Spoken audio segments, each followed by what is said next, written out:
2 days after my wedding, I opened my laptop expecting a sweet message from my parents. Instead, an invoice stared back at me, every flower, every chair, every plate of food listed like I was a stranger they'd hosted, not their daughter. The bold total at the bottom made my stomach drop $36,000.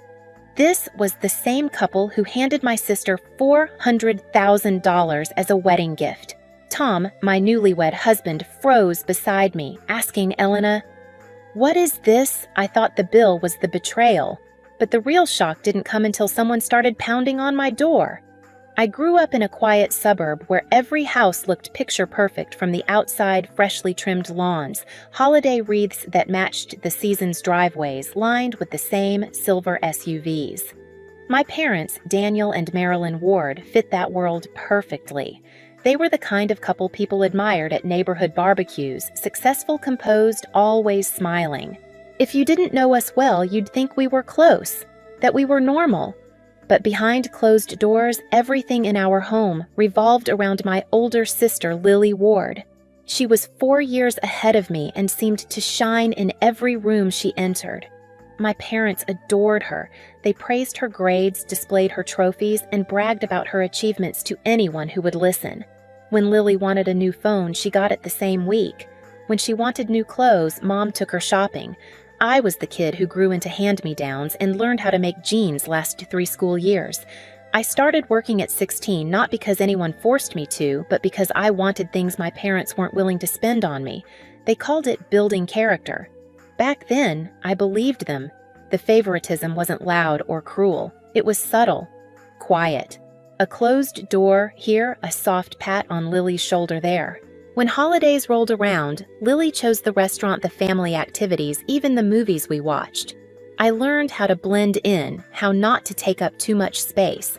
By the time I moved to the city for college and later became a software engineer, I had built my independence like armor, and for the most part, it worked.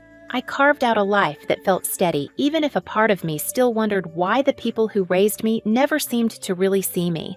Then I met Tom Alvarez, now my husband. Tom came from a warm, grounded family who treated me with a kind of natural kindness I hadn't known growing up. His mother hugged me the first time we met.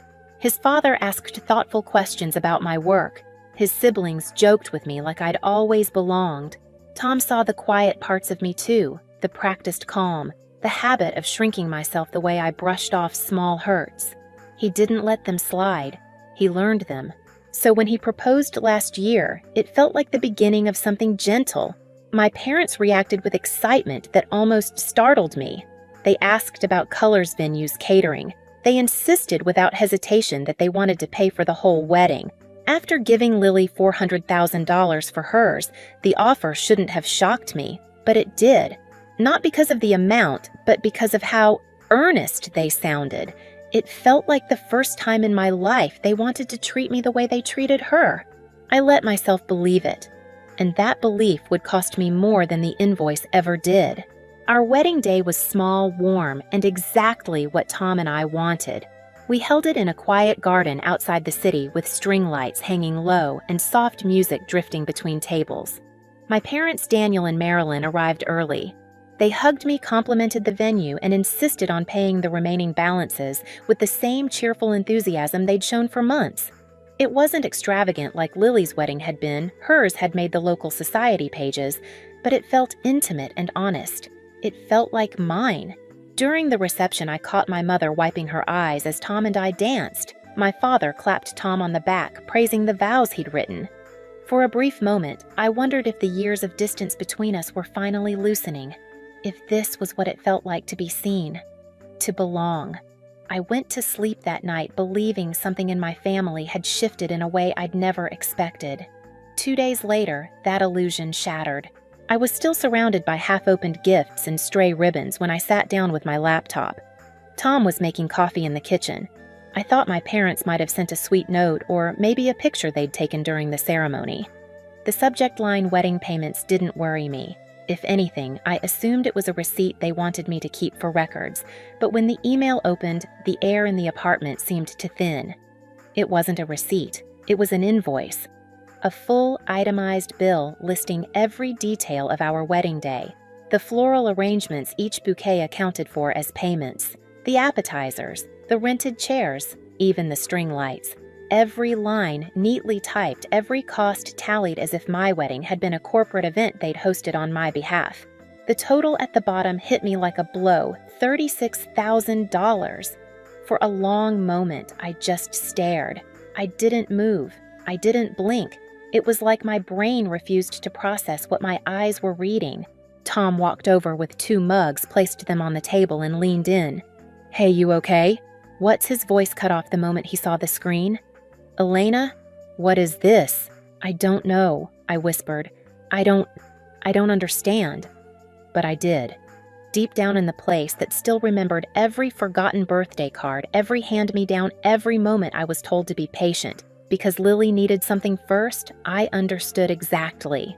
This wasn't new. This was the same pattern dressed up in prettier clothes. My phone buzzed. A new message from my mother. "Hope you received the invoice. Please settle this soon. We agreed this was the responsible thing to do." Responsible. The word made something in my chest twist. My parents had offered to pay for the wedding. Insisted on it even. I never asked them for a cent. I never expected them to match the $400,000 they'd gifted Lily when she married. I wasn't keeping score. But this cold, calculated charge felt like they had set a trap and watched me walk straight into it. Tom paced, running a hand through his hair. "They can't be serious. Elena, this is insane." But my parents were always serious when it came to money, especially when it came to controlling who received it. I reread the email again and again, waiting for a sign it was a mistake. Some hint of sarcasm. A "just kidding." Anything. There was nothing. Just the bill. Just the blunt expectation. Just the realization that all the warmth from the wedding wasn't love, just performance. That evening, as the sun dipped behind the buildings outside our window, I sat at the table replaying old memories. Lily getting the newest phone while mine was taped at the edges.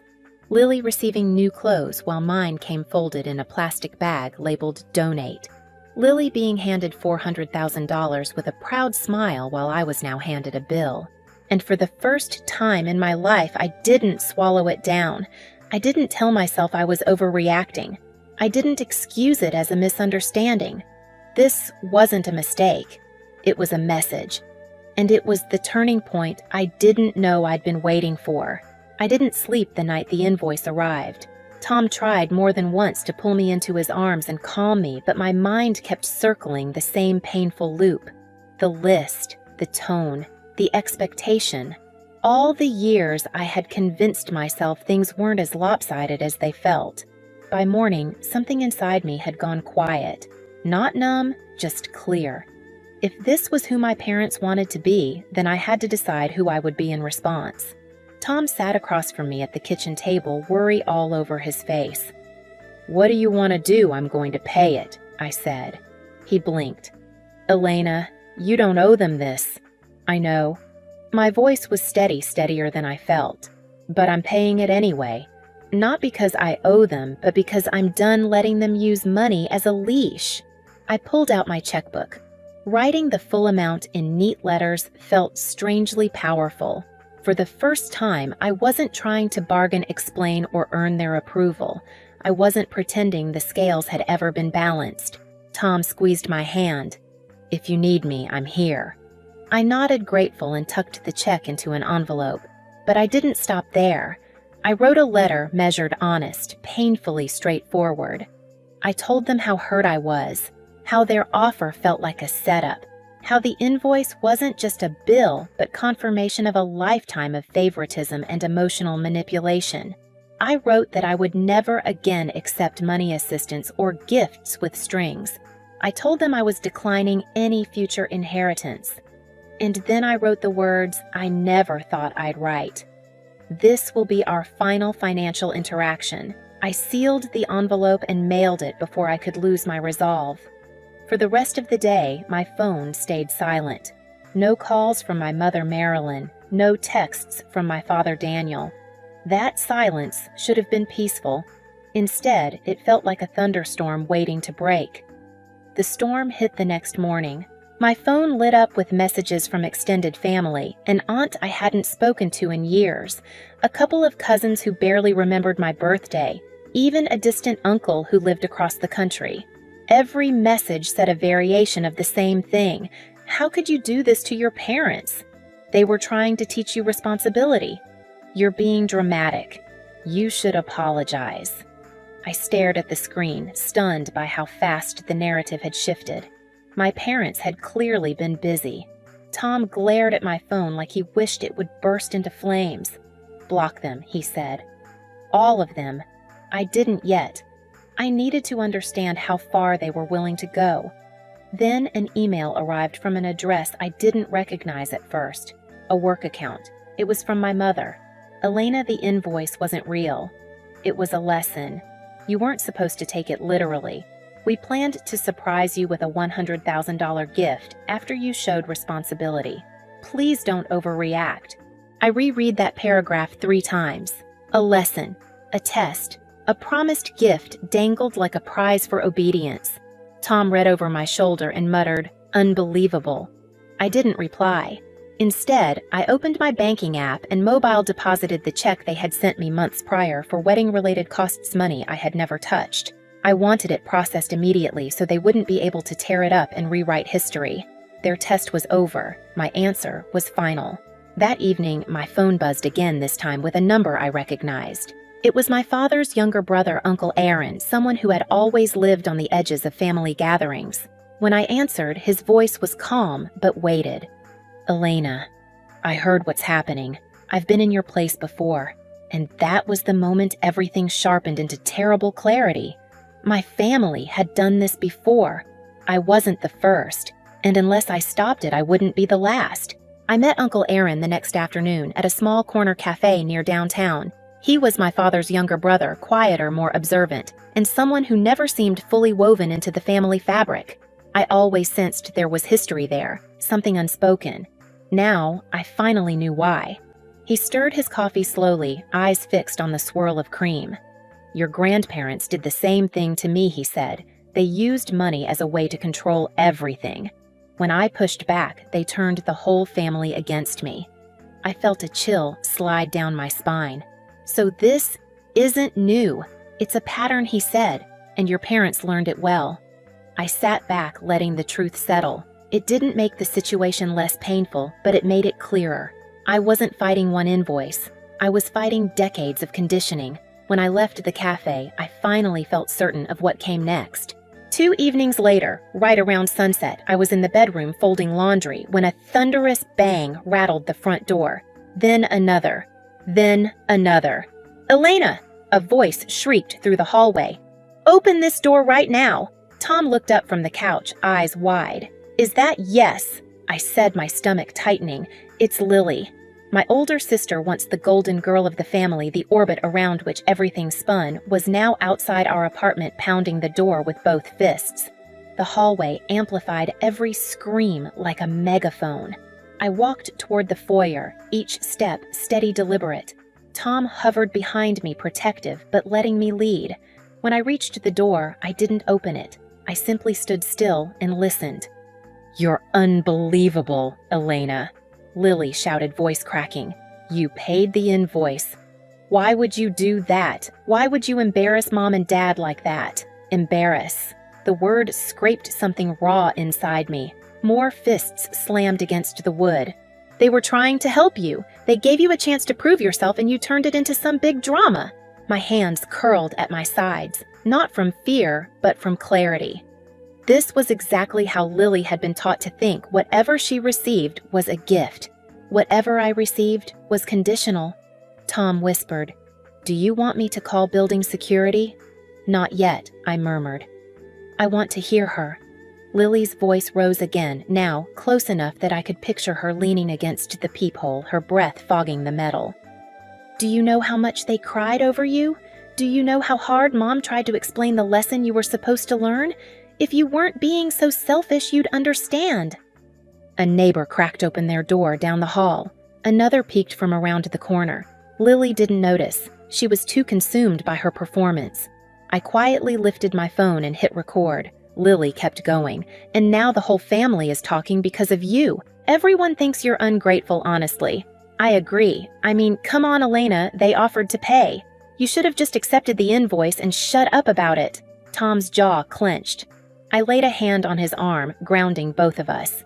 And cutting contact, Lily spat. Really? Over money? Over a stupid misunderstanding. God, you always have to make everything about you. The irony hit me so hard, I almost laughed. For 28 years, everything had been about her. Finally, I spoke not loudly, not with anger, but with the calm certainty of someone whose eyes had fully opened. You need to leave, Lily. Silence. Then, oh, so you are there. Open the door. No. Why not? Because you're not here to understand, I said evenly. You're here to reinforce the same pattern that's been hurting our family for generations. I could feel her confusion through the door. She wasn't used to me speaking plainly. Pattern. What are you even talking about? You don't want answers, I said. You want obedience. You want me to fall back in line and pretend the world has always revolved around you.